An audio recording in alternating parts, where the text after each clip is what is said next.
Come on back to the year 1995, where the internet came in cereal boxes and I didn't have to pay rent to live in my parents' basement. It's also the year Mortal Kombat was released, spending 3 weeks at the top of the box office and making over $122 million. Fast forward 26 years later, and Warner Brothers hopes to reboot this struggling franchise after the disaster that was Mortal Kombat Annihilation. Toasty! You're alive. Too bad you will die. So in this video, I thought it would be fun to compare the original 1995 Mortal Kombat to the 2021 version. What's different, what's the same, and why didn't Goro get punched in the dick?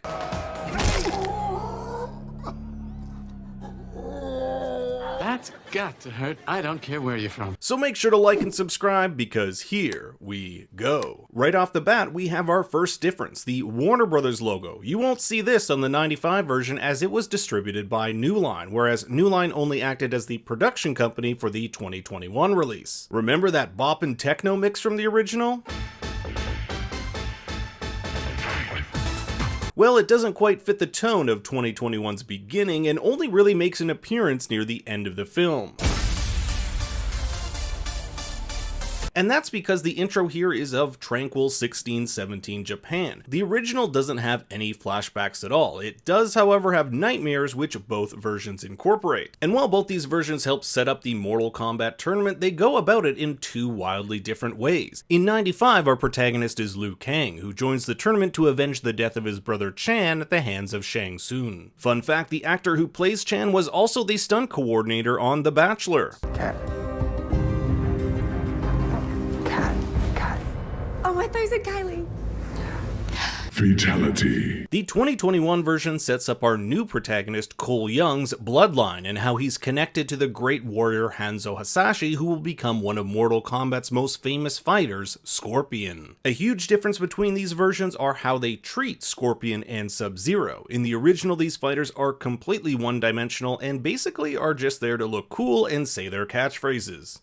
Get over here! In fact, I don't think Sub-Zero says anything at all, whereas the 2021 version has them completely fleshed out with backstories that mesh into the greater plot. You may notice Hanzo here carrying these buckets of water, which are the same type of buckets Liu Kang uses to defeat Sub-Zero in the original. We also get our first close-up of Scorpion's iconic spear tip. In the original, it has more of an organic quality, while here it's made of steel and more faithful to the game. We also see that it's Johnny Cage fighting Scorpion here, and Johnny's absence from the 2021 version is one of the biggest differences between the two films. However, we do find out Cole is on his way to Hollywood in search of Johnny at the end. In the original, we see Johnny on set with a director who looks suspiciously like Steven Spielberg. Hey, he might even be on the set of Citizen Cage, which we see a poster of near the end, a play on words of Citizen Kane, the 1941 classic. Notice how we don't see his face here, likely because they haven't cast him yet. Raiden's role in the 2021 version is way more hands-off than it is in the original. It's also taken a lot more seriously.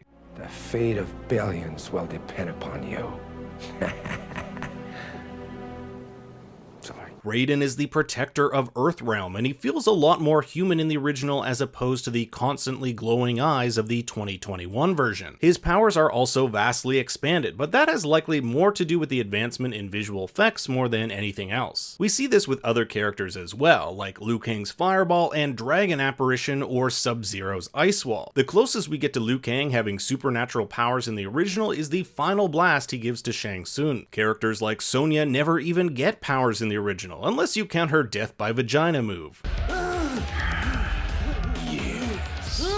The 2021 version gets a lot of the exposition out of the way by showing this title card, explaining how Shang Tsung is one Mortal Kombat victory away from being able to take over Earthrealm. In the original, this is all done through dialogue from Raiden. The main difference here, however, is this talk about bloodlines and prophecy, which are entirely new. The 95 version dabbles a bit with Liu Kang and destiny, but there's no mention of a prophecy. And Outworld during the daytime, something you don't see in the original. Although both versions do visit this realm, the new version shows what appears to be Shang Tsung's throne. In the original, the fighters battle him in his castle, which isn't depicted in the 2021 version. We do, however, get these cloaked citizens of Outworld, just like the original, and a giant stone statue of Prince Goro. Some of you may forget, but Jax is actually in the original for a total of 10 seconds. Literally, I counted. Trust me, Sonya. I trust one person on this planet, Jax.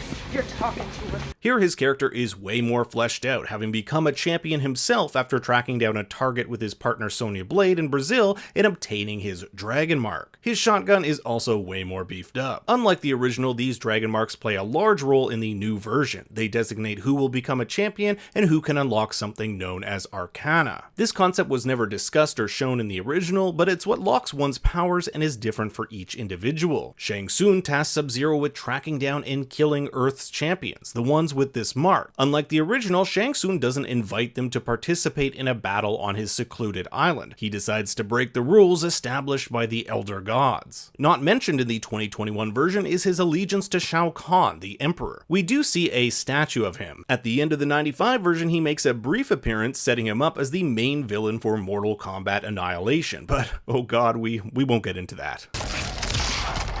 I've seen everything. While the original takes us to exotic locations like Southeast Asia, the new version introduces us to the beauty of Gary, Indiana. Sonya here acts as Mrs. Exposition, teaching us more about the tournament and how the dragon marks work. We even get a glimpse of what could be the character Nighthawk, not featured in either versions. However, there is one line of dialogue in the original that does mention him.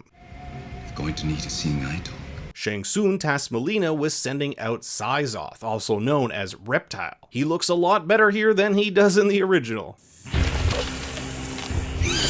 Mileena isn't in the original. She's a genetic experiment created by Shang Tsung and an adopted daughter of the Emperor Shao Kahn. That makes her stepsisters with Princess Kitana, who we do see in the original. We might not see her in the 2020 version, but we definitely do see Kitana's iconic steel fans in the background of Raiden's temple. Cole finds out that Sonya has Kano chained up. In the original, she chases him to Shang Tsung's island. Jax and Sonya work together as part of the Special Forces, an organization created by the US government to bring down the Black Dragon and Red Dragon clans. Kano is the leader of the Black Dragons, which deal in illegal arms trades, among other things. When we first meet him in the original, he already has his iconic red eye, the one with silver plating, while in this version, he learns this ability as part of his Arcana. Although he does have a red eye in the original, we never see him use it there. Kano ends up joining forces with Cole and Sonya for a short time and even uses his trademark heart rip-out fatality, which originated from the video game, something we don't see in the original. In fact, the word fatality, which has become synonymous with the game,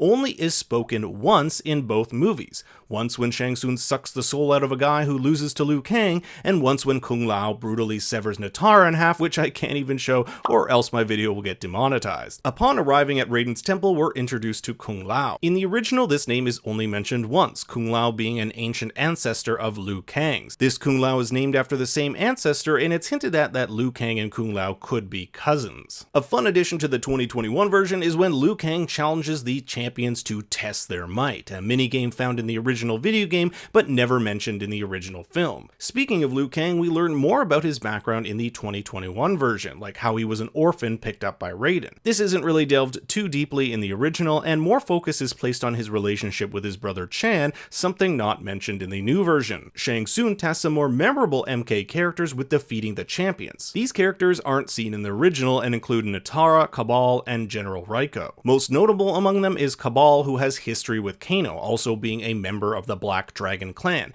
It was Kano who healed Kabal and gave him his respiratory mask, which he calls an Iron Lung in the new version. Kano ends up double-crossing the champions by destroying Raiden's staff, which seems to be protecting the temple. This staff is never seen in the original. Meanwhile, while Cole goes back home, he's attacked by Goro. In the original, Goro was a $1 million animatronic suit requiring over a dozen puppeteers to operate. There are full scenes with him having dialogue as well. In the new version, he's basically in one scene to fight Cole with the purpose of Cole discovering his Arcana. He's a bit more green in tone and completely CGI. Cole ends up killing Goro with his newfound power, while in the original he's killed by Johnny Cage after falling off a cliff. But I want to hear which Goro version you guys like more in the comments below. Kung Lao says the iconic flawless victory line here, while in the original that line is only spoken spoken by Shang Tsung. Sonya ends up killing Kano, stabbing him through the eye with a garden gnome, and I wonder if he'll be resurrected in future sequels with that new iron eye plate. Liu Kang's fight with Cabal has him using his trademark bicycle kick move, while this same move is performed by him against Reptile in the original. Cole is tasked with taking on Sub-Zero, but is helped by his ancestor Scorpion, who has emerged from the depths of hell. In the original, Scorpion transports Johnny Cage to a hell-type location where they fight. He even uses his Skullfire breath move, which we see in action in both versions. With Sub-Zero defeated, Scorpion says he is now free, and Shang Tsung is set up to be a recurring villain, swearing he'll bring armies next time they see each other. In the original, Shang Tsung dies at the end, with the franchise opting to focus on Shao Kahn in the sequel. Warner Brothers is currently waiting to see whether or not this reboot is a success, and the actor who played Sub-Zero has already signed on for 4 more Mortal Kombat movies